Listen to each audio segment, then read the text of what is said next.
I'm Dr. Moshe Lewis, and I'm a physical medicine and rehabilitation specialist. I see a lot of people who have injuries, whether it's from sports or car accidents. A lot of the people that come to me have some pain or they just want to be more functional, and that's my goal. Work with them and get them to their max. We are in a super fast-paced world at every single level, so our patients only have but so much time to put into this process of going and getting tests and going and exercising. So I feel like I'm the coach, and I call myself a pain coach many times because I have to really motivate my patients to realize that although they may have seen somebody before, although they may feel down and depressed, we can work together to overcome this thing called pain. So our first case today is very interesting. We have Joshua, who is a football player. My name is Joshua Tatum. I played for USC for my first year and I transferred to the University of Missouri. We see a lot of athletes because they often get injuries and are very motivated to change, and of course we love that kind of patient because they're compliant. Everything we ask them to do, they do, and then more. In college, actually, my last senior year, I had a back injury, herniated my L5 and S1 disc. I had surgery for spring ball, and I ended up, I just wasn't the same player after I had the back surgery. Josh has had multiple surgeries. He did very well with an ACL, but he's young to have had such a big surgery already, in addition to a rotator cuff repair, and now most recently, in just the last couple of months, a back surgery. Well, when I work out and, maybe 30, 45 minutes after post-workout, it starts to stiffen up on me. The worst time is when I'm waking up, getting out of bed. It's like I have to do a whole little stretching routine just to feel comfortable. His challenge today lies that his routine in terms of his exercise is so intense and puts so much pressure on his back that we haven't had as perfect a result from his surgery.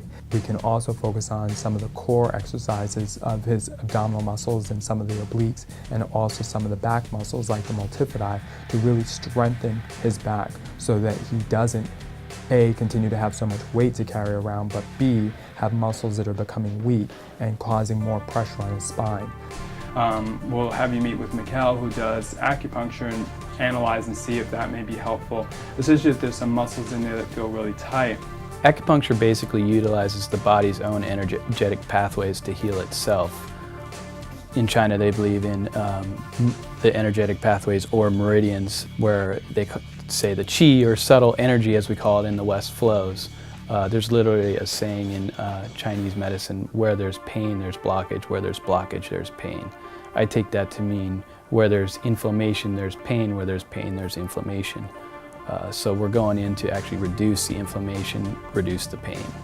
Josh has no residual effects of any problems, in part because he was so young and he's so focused on doing his rehabilitation that he did his sports and his activities excellently and really essentially had a full recovery, excellent range of motion, excellent strength. So many of the patients that we have, we say, are the intense people that keep our cities going. The firefighters, police officers.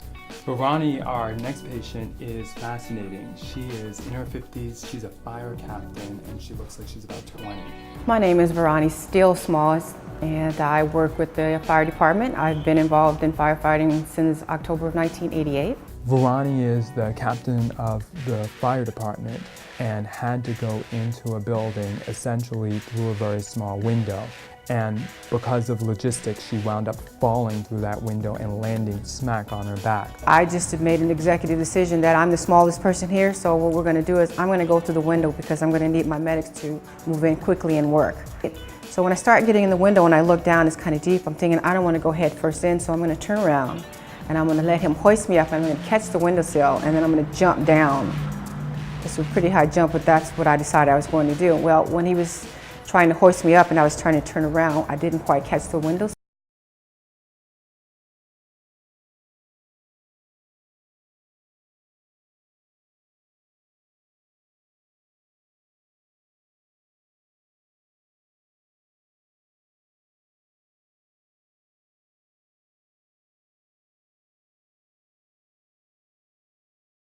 Rescues or doing work, any type of work, and I'm telling my engineer that he needs to slow down and not hit bumps because they were aggravating me.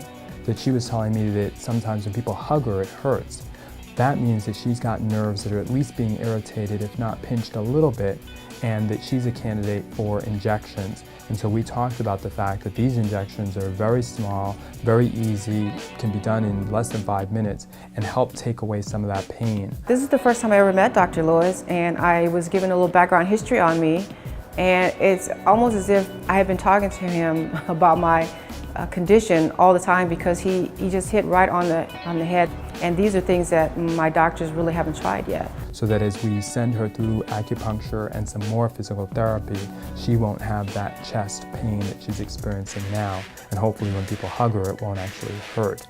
Renee, she was just going through some coaching techniques to help me free my mind of these things, and hopefully that's going to help free some of that pain too. So what I'd like to do with you, Veroni, is I'd like to take you through a trauma process to actually go back to the accident and back out the trauma from your subconscious mind, from your brain, so that instead of your brain reliving the accident when it's reminded by a movement that you make or something that someone asks you or pain that you feel, that your brain can't do that anymore. You know, with Dr. Lewis, his professional background, being right on the money without even ever seeing me or knowing me, knowing exactly what was wrong, and then having Davenport come in to help with the pain threshold, and then Renee with the mind part, it all works hand in hand, and I just really believe in this program. I think it's wonderful. I think my program is unique in that it really combines these disciplines all in one place and very accessibly for a doctor to be able to have an acupuncturist right there in the office, and we can go back and forth about treatment plans that could work, physical therapy right there, which is a core for rehab and exercising people. I can find a way to motivate patients to make a change. That's really a big part of what keeps me motivated, hoping that if I can show people that the barriers can be removed, they too will retain or get back that hope they had before. I want them to enjoy time with their family. I want them to go out and play sports if they want to. I want them to discover swimming or going for a walk if they can't do something that involves more impact. And the ability to touch people in that way and open their eyes to a different possibility, and certainly a life without pain or less pain if possible, definitely keeps me motivated. It's a challenge that I know I can mount if I keep at it.